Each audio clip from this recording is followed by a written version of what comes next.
अस्सलाम वालेकुम फ्रेंड्स। अगर आपके पास ऐसा कस्टमर है जो कि लूज़िंग और फिटिंग एक ही जगह पे मांग रहा है, तो ऐसे बंदे के बाजू की कटिंग आप किस तरह करेंगे, तो इंशाल्लाह आपको इस वीडियो में ये चीज़ सीखने को मिलेगी। वीडियो को एंड तक लाजमी देखिएगा। तो फ्रेंड्स, यहाँ पे हमारे पास जो कपड़ा है इसको हमने यहाँ पे देखिए चौरस फोल्ड किया हुआ है। आपने कपड़े को बिल्कुल इसी तरह चौरस रखना है और कपड़े को आपने देखिए कभी भी ट्रायंगल शेप में नहीं रखना। अगर आप इस तरह रखेंगे तो कपड़े में जोल आएगी और आपकी बाजू की कटिंग अच्छे तरीके से नहीं होगी। तो आपने कपड़े को चौरस बिछाते हुए यहाँ पे स्टार्टिंग में एक लाइन ड्रॉ कर लेनी है ताकि कपड़ा आपका यहाँ से सीधा हो जाए और आगे वाले जितने भी मार्क्स हैं वो आपके लेवल पे आएँ। तो ये सीधी लाइन लगा लेने के बाद इस कस्टमर की छाती है 47 का चौथा हिस्सा बनता है 11.25 इंच। तो हम यहाँ पे आधी इंच माइनस करते हुए 11.25 इंच पे निशान लगाएंगे।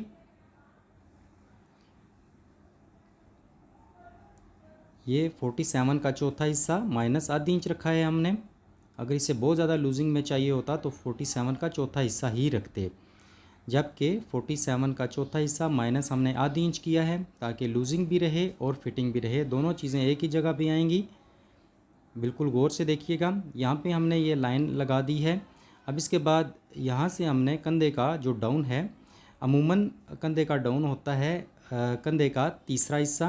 11.25 का तीसरा हिस्सा बनता है 4.25 इंच। आप 4.25 रख सकते हैं, 4 भी रख सकते हैं, 4.25 भी रख सकते हैं। तो जितना भी आप बढ़ाएंगे, लेकिन इस ज़्यादा नहीं बढ़ाना। यहाँ से अगर ज़्यादा बढ़ाएंगे तो बाजू में खिंचाव आएगा। तो अब आपने क्या करना है, अगर फिटिंग और लूजिंग एक ही जगह पे चाहिए तो आप यहाँ पे 3 इंच रखें, 3 इंच से ज़्यादा ना रखें ताकि अगर कस्टमर बाजू ऊपर उठाता है तो ज़्यादा खिंचाव ना आए। यहाँ पे देखिए मैंने कंधे का डाउन जो है वो 3 इंच रखा है। अब ऊपर से तकरीबन 3 इंच का निशान लगाते हुए यहाँ तक हमारी सीधी कटिंग होगी। अब कंधे की जो हमने शेप तैयार करनी है इसको ज़रा गौर से देखिएगा।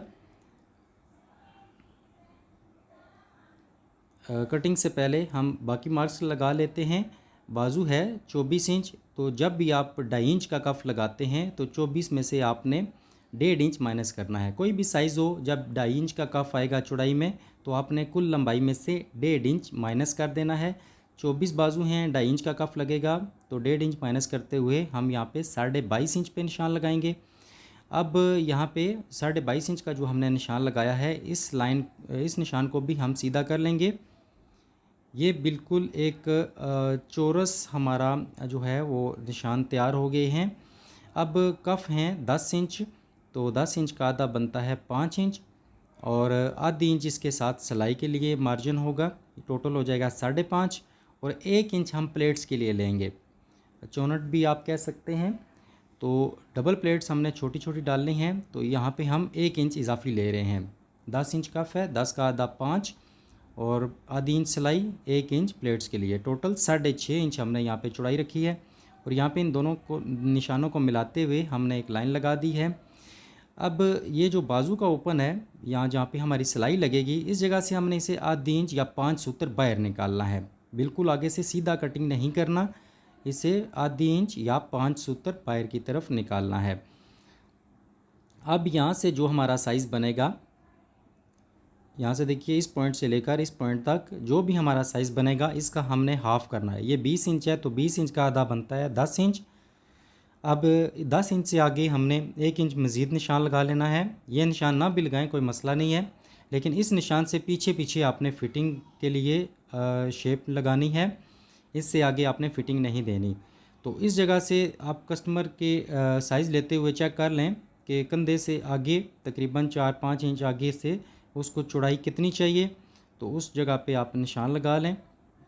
यहाँ पे जो मेरा कस्टमर है इसे 9.5 इंच चाहिए, 9 इंच चाहिए तो मैंने 9.5 इंच पे निशान लगाया है। आधी इंच सिलाई के लिए रखते हुए 9 इंच से यहाँ से चौड़ाई चाहिए तो 9.5 पे निशान लगा रहा हूँ। अब ये शेप स्केल जो है इसको देखें मैं यूज़ किस तरह किया है। ये ज़्यादा फिटिंग चाहिए होगी तो आपको शेप स्केल चेंज करना पड़ेगा। देखिए अगर आप इसे डायरेक्ट इस तरह यहाँ से देखें मैंने पहले हाफ़ तक शेप लगाई है, फिर स्केल को चेंज किया। अगर आप इस तरह डायरेक्ट करेंगे तो यहाँ से शेप आपकी पूरी तैयार नहीं होगी।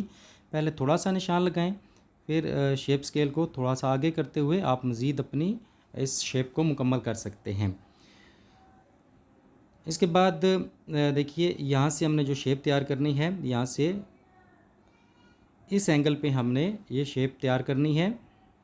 थोड़ी सी गुलाई होगी और एंड पे कटिंग थोड़ी सी अंदर की तरफ लेकर जाएंगे। नॉर्मली क्या होता है कि आप इस तरह, ये देखिए सेंटर तक गुलाई है और एंड तक आते हुए हमने थोड़ी सी शेप अंदर की तरफ रखी है। अब आप इसे बिल्कुल गुलाई में भी कटिंग कर सकते हैं, लेकिन गुलाई उस सूरत में होगी कि अगर किसी कस्टमर को ज़्यादा लूजिंग में सूट चाहिए और या कोई बहुत ही ज़्यादा को मोटा बंदा हो, तो उसके लिए फिर आप ये गुलाई में कटिंग कर सकते हैं।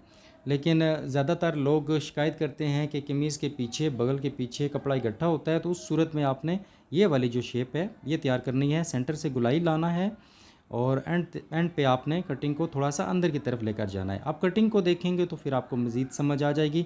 यहाँ से सीधा रखना है, फिर यहाँ से आपने गुलाई स्टार्ट करनी है कैंची को अंदर ले जाते हुए। अब यहाँ से आपने थोड़ा सा इसको बाहर की तरफ निकाल देना है। इस शेप में आपने बाजू की कटिंग करनी है और कंधे का डाउन आपने 3 इंच रखना है ताकि फिटिंग भी रहे और लूजिंग भी रहे। अब ऊपर वाले दोनों पीसीस में हमने जो फ़र्क रखना है शेप का, वो आप आधी इंच से लेकर 1 इंच तक रख सकते हैं। अगर फिटिंग में सूट हो या किसी स्लिम बंदे का हो तो फिर आप इसको 1 इंच से भी बढ़ा सकते हैं, यानी 1.25 इंच भी रख सकते हैं और बाज़ औक़ात 1.5 इंच तक भी रख सकते हैं। लेकिन आधी इंच से लेकर 1 इंच तक का जो फ़र्क है ये अच्छा होता है, इसमें आपको मसला नहीं आएगा। ऊपर वाले 2 पीसीस उठाकर आपने यहाँ से इसी शेप में कटिंग करनी है जिस तरह आपने पहली शेप पे कटिंग की थी। अब नीचे वाले दोनों पीसीस को आपने 2 सूत्र मज़ीद कटिंग कर देना है ताकि आपकी जब आप बाजू कमीज़ के साथ अटैच करें और सेंटर वाली जब आपकी सिलाई लगे तो दोनों सिलाइयाँ जो हैं वो ऊपर नीचे बराबर आनी चाहिए और इनमें किसी जगह पे फ़र्क ना आए। अब मार्किंग के ऊपर हमने यहाँ पे कटिंग कर लेनी है और इस जगह पे देखिए यहाँ से हम सीधी कटिंग करेंगे और आहिस्ता से हम 5 सूत्र या आधी इंच यहाँ से बाहर निकाल देंगे ताकि कपड़े में खिंचाव ना आए और कपड़े का लेवल बरकरार रहे। अब बाजू की बैक साइड पे हमने चाक पट्टी का निशान लगाना है जिसे बाजू की पट्टी भी कहा जाता है। अब अमूमन आप यहाँ पे आधी इंच का निशान लगाते हैं, तो जब आप आधी इंच का निशान लगाएंगे तो ये भी ठीक है अपनी जगह पे, लेकिन बेहतर तरीका ये है कि आप यहाँ पे 1 इंच का या पौनी इंच का कम से कम मार्जिन रखें। मैं यहाँ पे 1 इंच का मार्जिन रख रहा हूँ और 1 इंच के मार्जिन के बाद जितना भी हमारा साइज़ बचेगा जो कि 5.5 होगा, अब 5.5 का हाफ़ कर लेना है हमने। बंद साइड की तरफ आपका कपड़ा कम हो और खुली साइड की तरफ आपका कपड़ा ज़्यादा होना चाहिए ताकि आपका बाजू घूमे ना और आपको मज़ीद मसाइल का सामना ना हो। तो ये 5.5 बना है, 5.5 का हाफ़ हमने किया है 3.25 इंच पे।